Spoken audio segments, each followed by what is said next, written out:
This is LiveWell Talk on single port robotic surgery. I'm Dr. Dustin Arnold, Chief Medical Officer at UnityPoint Health, St. Luke's Hospital. The first single port robotic surgery was performed here in 2019 by Dr. John Rippentrop, urology extraordinaire from Physicians Clinic of Iowa, who performed said surgery to remove a cancerous prostate. At that time, St. Luke's was the only hospital in the state of Iowa, and perhaps extended most of the Midwest, doing single-port Da Vinci robotic surgery.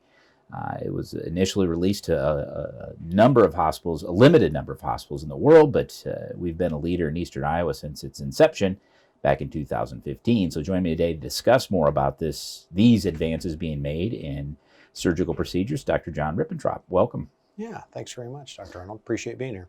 Now, first thing, robots. Do Isaac Asimov's laws of robotics apply to these robots? 100%. They will not harm human beings. They will not harm human beings. And they can't violate the first law. Okay, No. All right, that is good. They're really not robots, are they?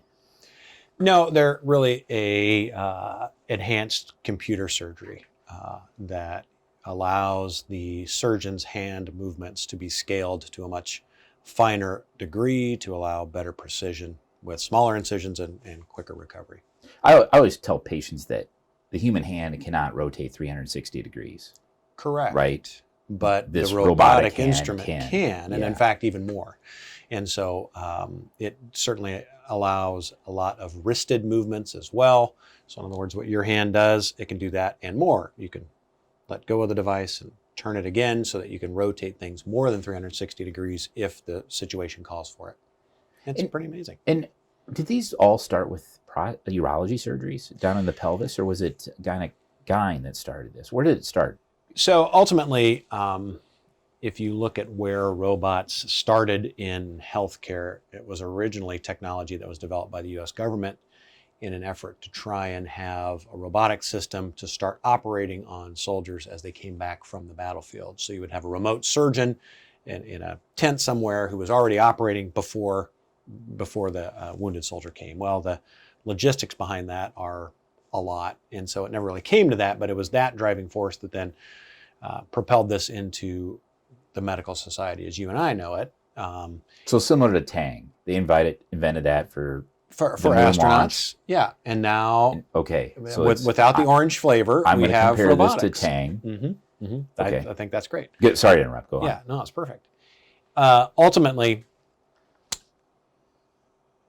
some of the first laparoscopic surgery, so even before robotics, was actually done by urologists.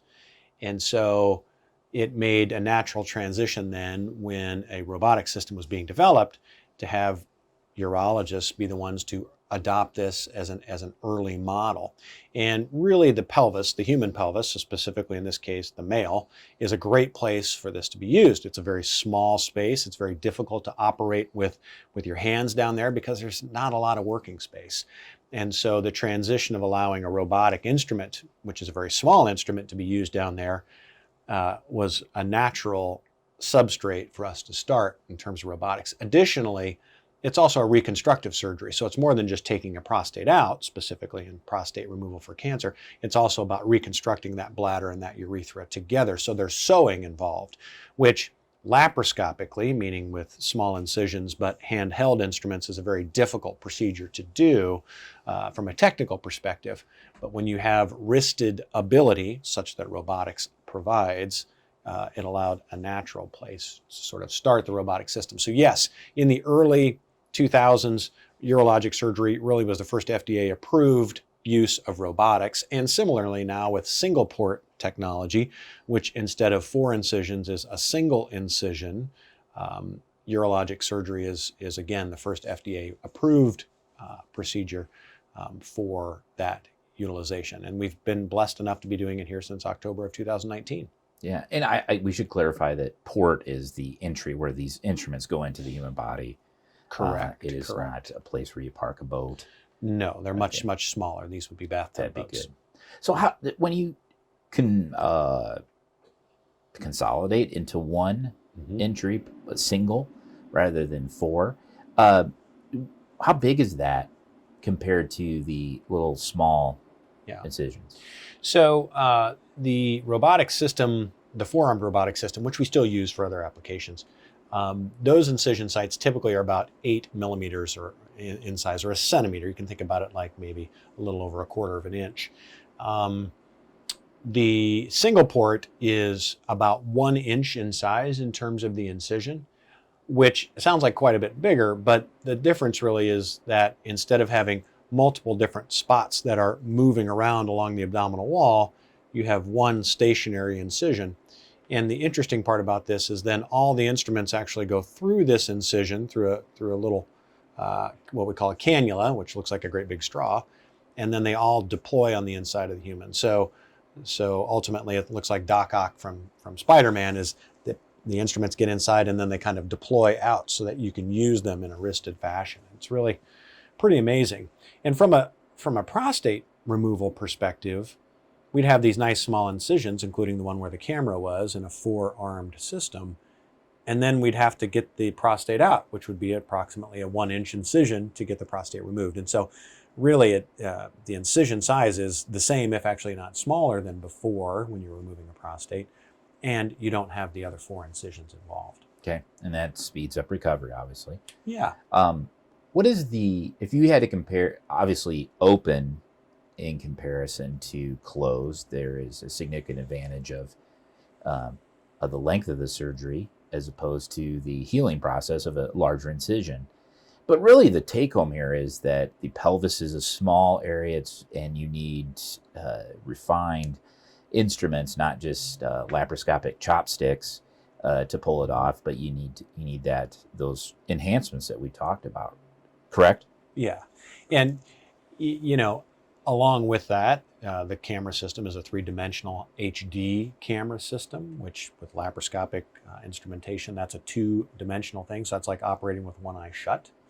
So you don't have any depth perception with the robotics system, whether it's a four-armed or a single port system. You will have depth perception involved, which is really important when you're trying to make precise things in very sensitive organs. I guess the point I clumsily was stumbling towards was that this is more than just a single port, right?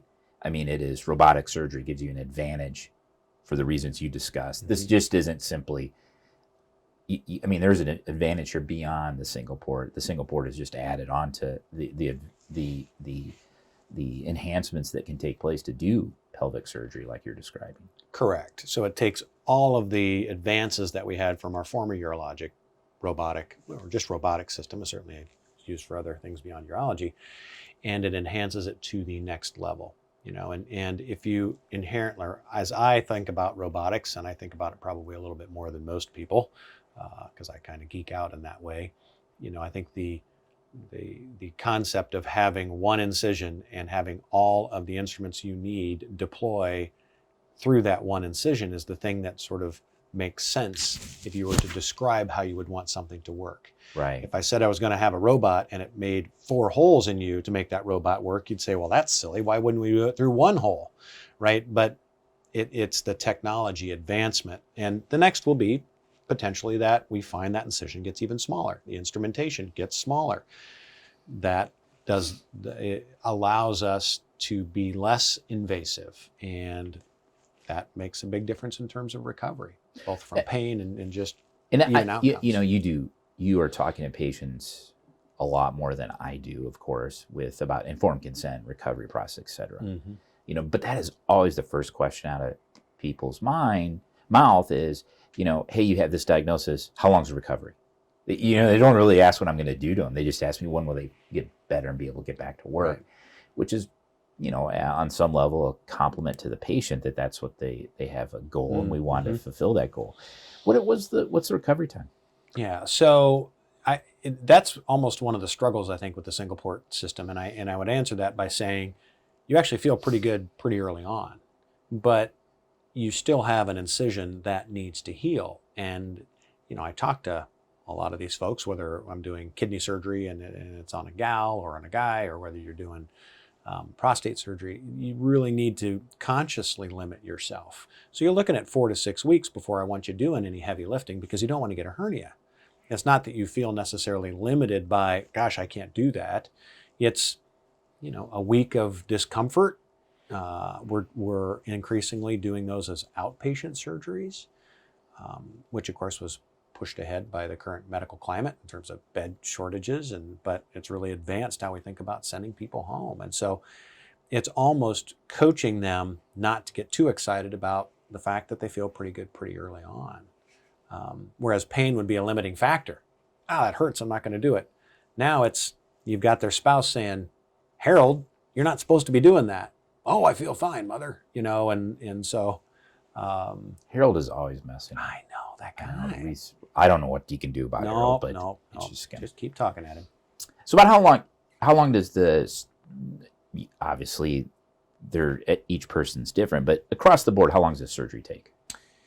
How much general anesthesia? Yeah, it really depends what we're doing and in the situation. And so on the short end of things, probably if we're specifically talking about removal of a prostate, anywhere between 90 minutes of kind of going to sleep and waking up to anywhere to 2.5 hours. And it kind of depends on what we're needing to do, which is really right in line with what we were doing with the multi-arm system, and certainly is a favorable amount of time in terms of general anesthesia. Now, is your assistant always another urologist, or sometimes is it just one of our highly trained surgical techs? Or typically, it's going to be one of my partners who's also a urologist. There are times where sometimes it's a surgical tech there, but not very often. Yeah. But they do a great job. Yeah, no, we did actually a day in the life of a surgical tech, and I think we've established well that they're highly trained and do outstanding work, and we're glad they're here. What do you see next in robotics?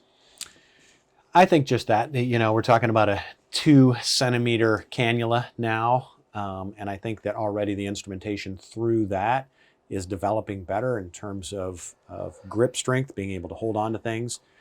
Right now, one of the big areas is haptics. So what that really means is when a surgeon grabs a piece of tissue, you can't tell how hard you're pulling on that. You can't tell how hard you're squeezing that. It's all visual cues. And so what they're really trying to develop is the ability for you to be able to tell the difference when you're, let's just say, tying a knot, you're pulling that suture tight. How can you tell when that's tight without actually feeling it? And so they're trying to get that type of feedback. And whether that's with like a vibration, like sometimes when you're typing with your phone, or whether there's a tone associated with that increases in its pitch as it gets closer, as it gets more taut. That's really the next thing in terms of the current system. And then I think the instrumentation will just get smaller, and that will be the next thing. And that's the interesting part, is you're not quite sure what's next until it's normal. Yeah, that is fascinating. So clearly, like a lot of things, smaller, right? Mm-hmm.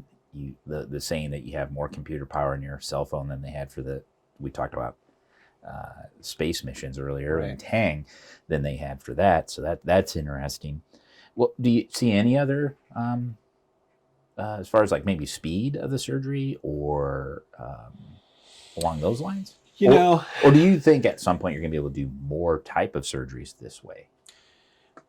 I think the number of surgeries or the types of surgeries that you can do with this are really limited only by your imagination. Okay. Frankly. I think that there are already surgeries you would never have thought you would do robotically that people are doing robotically.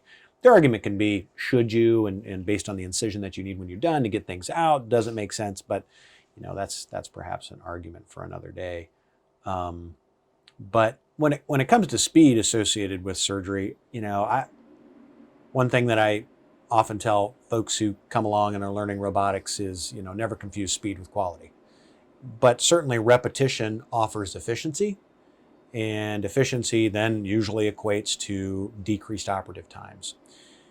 Now, that's not to say that having a longer surgery means that you had a worse surgery, but I think perhaps what we're going to see in terms of the marrying of technology is we will be able to use a 3-dimensional CAT scan or an MRI that's reconstructed for the robotic system, and that you can actually do the procedure in advance.